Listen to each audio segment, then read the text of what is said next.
आपका जीवन इस 500 रुपये नोट की तरह है। ये ओरिजिनल है, भारत सरकार द्वारा एश्योर्ड किया वाला ये 500 रुपये का नोट, यानी कि ये ओरिजिनल है। इसको मैं अब मसलूँगा। ये ओरिजिनल नोट को मैं पूरी तरीके से, जो करेक्ट नोट को मैं पूरी तरीके से मसलूँगा। और देखिए यहाँ में बहुत सारे रिंकल्स आ गए हैं। मैं सिर्फ इसको मसलूँगा नहीं, इसको मैं और कुछ इसके साथ में करूँगा।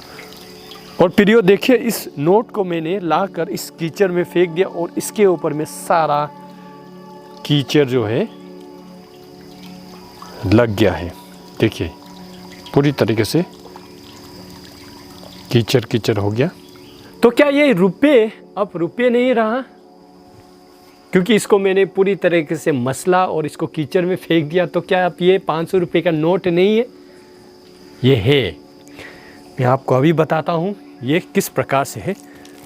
इसको थोड़ा सा धो देने का ज़रूरी है। बस मैं इस प्रकार से इसको धो दिया।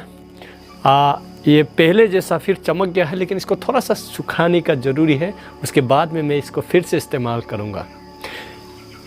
आप इस नोट की तरह किस लिए है, मैं उसको आपको बताना चाहता हूँ।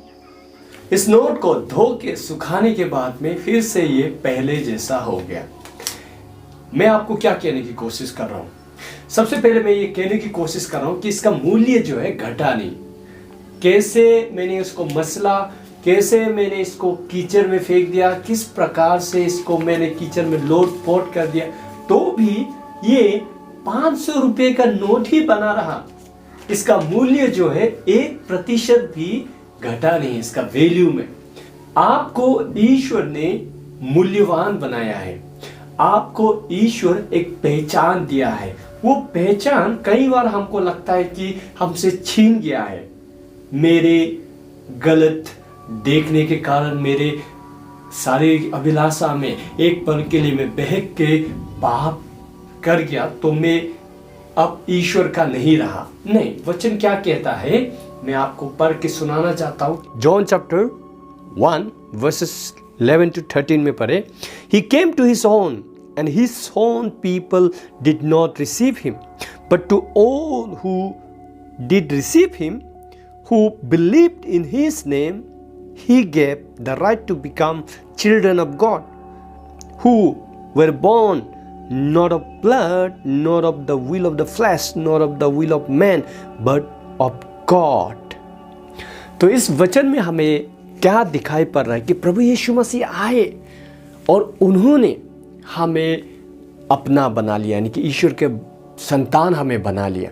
सभी इस पृथ्वी के लोग ईश्वर के संतान नहीं है। मैं आपको बता दूं, जिन्होंने यीशु मसीह को ग्रहण किया, उन पर विश्वास किया, उनके काम पर, यानी कि कलवरी क्रॉस पे जो काम किया उस पर विश्वास किया, उन्हें अपना व्यक्तिगत मालिक उद्धारकर्ता के रूप में स्वीकार करके उन्हें अपना जीवन को समर्पित कर दिया, उन्हें वचन कह रहा है कि ईश्वर ने अपना संतान बना लिया, यानी कि आप प्रभु के बेटे बेटी हैं, वचन कह रहा है।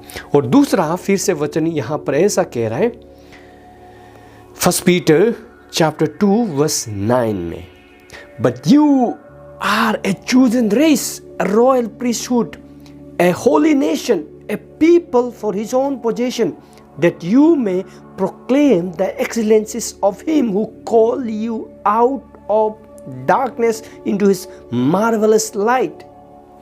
यहां में वचन क्या कह रहा है? आप चुने हुए हैं।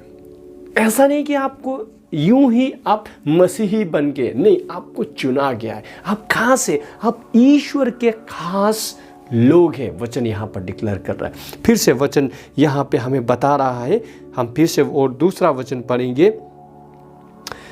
2 Corinthians chapter 5 verse 17, therefore if anyone is in Christ, he is a new creation, all things have passed away, behold all things have become new। तो यहाँ में वचन कह रहा है कि जो प्रभु यीशु मसीह में है वो नया सृष्टि है। पुरानी सभी बातें चले गए हैं, सब कुछ नया हो गया। तो यहाँ में वचन साफ कर रहा है कि हम कौन हैं। हम प्रभु के खास लोग हैं, हम प्रभु के बच्चे हैं, हम बचा लिए गए, हम चुन लिए गए हैं। तो फिर भी हमारे जीवन में कई बार ऐसा होता है कि हमको लगता है कि ये सब रियलिटी नहीं है, हम प्रभु के संतान नहीं, हम प्रभु के लोग नहीं, हमारा पुराना आदतें आज भी हमें कंट्रोल कर रहा है, हमें ऐसा लगता है। लेकिन ऐसा नहीं है।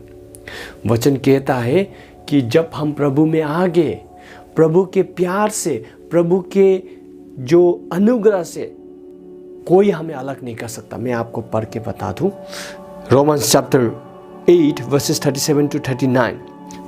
No, in all their things we are more than conquerors through him who loved us.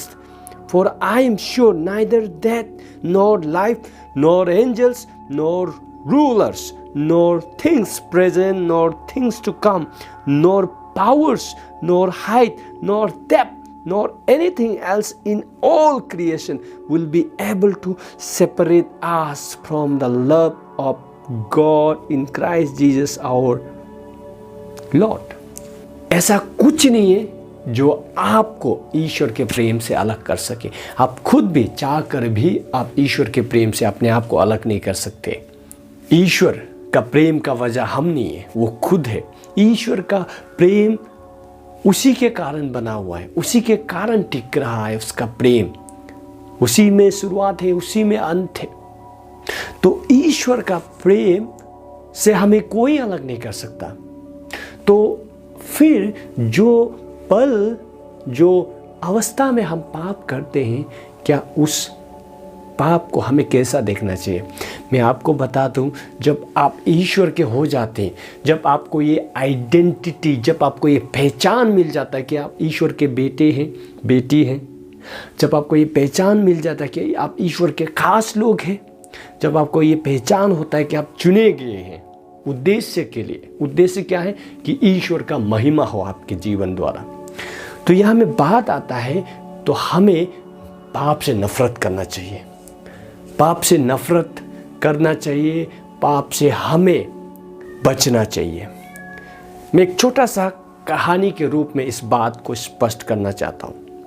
एक किसान के पास में 2 जानवरें थे, एक था सूअर और दूसरा एक भेड़। उस किसान के घर के सामने में एक तालाब था और वो तालाब से थोड़ा सा पानी निकल के बगल में एक कीचड़ जैसा बन गया था।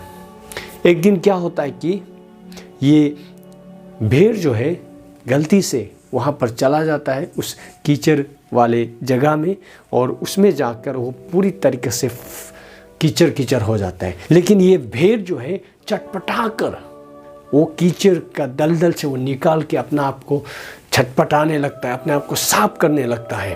तो ऐसा करके वो दोबारा उस कीचड़ वाले जगह में नहीं जाता। लेकिन वो सूअर जो है उस कीचड़ वाले दलदल को देखकर वो सीधा वहाँ में चाप मारता है, वहाँ में लोटे करता है, वहाँ में पूरा वो इंजॉय करने लगता है, उसी का जगह हो जाता है। वो कीचड़ जो है वो उसी में रहने लगता है, उसी में उसे आनंद आता है। तो यहाँ में 2 अलग अलग रवैये हम देखते हैं। एक जो है प्रैक्टिस बन गया है कि वो कीचड़ में ही रहेगा, उसका आदत बन गया, ये उसका हैबिचुअल सीन हो गया। वो गलती से नहीं गिरा, उसे उसमें मज़ा आने लगा है। लेकिन दूसरा था वो गलती से गिर गया, सिचुएशन आया, कुछ ऐसा हालात परिस्थिति बन गया कि वो कीचड़ में गिर गया, लेकिन वो निकाला अपने आप को, साफ किया अपने आप को। तो यहाँ में आप कौन है? आप पाप में इंजॉय करने लगे हैं, ईश्वर में इंजॉय करने के बजाय, ईश्वर में आनंद लेने के बजाय आप पाप में शारीरिक अभिलाषा में इंजॉय करने लगे। That is a danger. कि आपका हैबिट बन गया है सिन, आपका प्रैक्टिस बन गया है सिन, आप पर्पसफुली कर रहे हैं, आप विलिंगली कर रहे हैं। लेकिन हम सिर्फ है बोल के भी हम गलती से ऐसे कीचड़ दलदल में नहीं गिरेंगे, वो नहीं है, हम गिरेंगे। ऐसे ही लोग ईश्वर के हैं, ऐसे ही लोग ईश्वर के प्रेम को एंजॉय करेंगे, जो गलती से गिरते हैं लेकिन जब गिर जाते हैं तो उठते हैं, फिर प्रभु के पास आते हैं, फिर मन फिरा कर रोते हैं, गिराते हैं और ऐसी प्रैक्टिस से अपने आप को बचाते हैं, फिर से सरेंडर करते हैं, प्रार्थना करते हैं, रोते हैं, गिराते हैं, तो ईश्वर का प्रेम, ईश्वर का अनुग्रह उन्हें उठाएगा और ताकत और मजबूत बनाएगा। ऐसा नहीं कि आप अयोग्य हैं, नहीं, ईश्वर का प्रेम आपको बचाएगा। तो इसीलिए आप कौन हैं, अपने आप को जांचें। धन्यवाद करता हूँ इस वीडियो को देखने के लिए। God bless you.